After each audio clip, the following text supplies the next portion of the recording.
বছরের প্রথম দিনে তারাপীঠ মন্দিরে উপচে পড়া ভক্ত সমাগম। বছরের প্রথম দিনকে স্বাগত জানাতে ভোর থেকেই ভক্তদের ঢল নামলো তারাপীঠ মন্দিরে। নতুন বছরের মঙ্গল কামনায় দূর দূরান্ত থেকে আগত ভক্তরা দীর্ঘ লাইনে দাঁড়িয়ে মা তারার পুজো দেন। ফুলের মালা ও আলোকসজ্জায় সেজে ওঠে পুরো তারাপীঠ মন্দির চত্বর। আজ ভোররাত্রি প্রায় 3টের সময় মাকে স্নান করিয়ে মঙ্গল আরতির পর সাধারণ দর্শনার্থীদের জন্য খুলে দেওয়া হয় গর্ভগৃহ। মন্দির কমিটির নির্ধারিত নিয়ম মেনে ফুল ও প্রসাদের ডালা হাতে ভক্তরা লাইনে দাঁড়িয়ে পুজো দেন। ভক্ত সমাগম বেশি হওয়ায় যে কোনো অপ্রীতিকর ঘটনা এড়াতে মন্দির কমিটি ও প্রশাসনের পক্ষ থেকে নেওয়া হয়েছে কড়া নিরাপত্তার ব্যবস্থা। বছরের প্রথম দিনে দুপুরে মা তারাকে বিশেষ ভোগ নিবেদন করা হবে। ভোগে থাকবে ভাত, ডাল, সবজি, পোলাও, শোল মাছ পোড়া, 5 রকম ভাজা, 5 রকম মিষ্টি, পায়েস এবং বলির পাঁঠার মাংস। 2026 সালের আজকে 1 জানুয়ারি।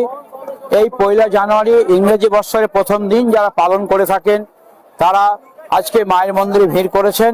আমরা ভোর 3টের সময় মায়ের মন্দির খুলে দিয়েছি ভক্তদের দর্শনের জন্য। দুপুর 12টার সময় অন্নভোগের জন্য মাকে কিছুক্ষণ বিশ্রাম দেওয়া হবে বা মন্দির বন্ধ রাখা হবে। আবার প্রতিদিন 1:30টার সময় মন্দির খোলে, আজ 1টার সময় মন্দির খুলে যাবে আবার ভক্তদের পুজো দেওয়ার জন্য। পুজো দেবে সন্ধ্যা 6টার সময়, আবার বন্ধ হয়ে যাবে পুজো। শুরু হবে সন্ধ্যা আরতি।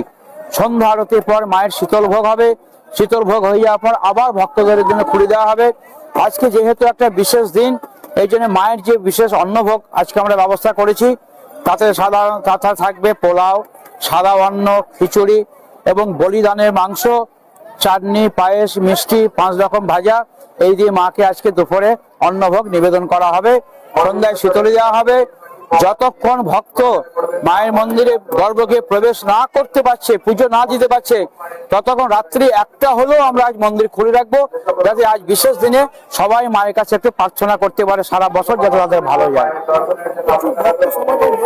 আমরা লক্ষাধিক ভেবেছিলাম ভক্ত সমাগম হবে, কিন্তু মনে হচ্ছে লক্ষাধিক ছাপিয়ে গেছে এবং এই ভক্ত যাতে কোনো অসুবিধা না হয় তার জন্য আমাদের মন্দির কমিটি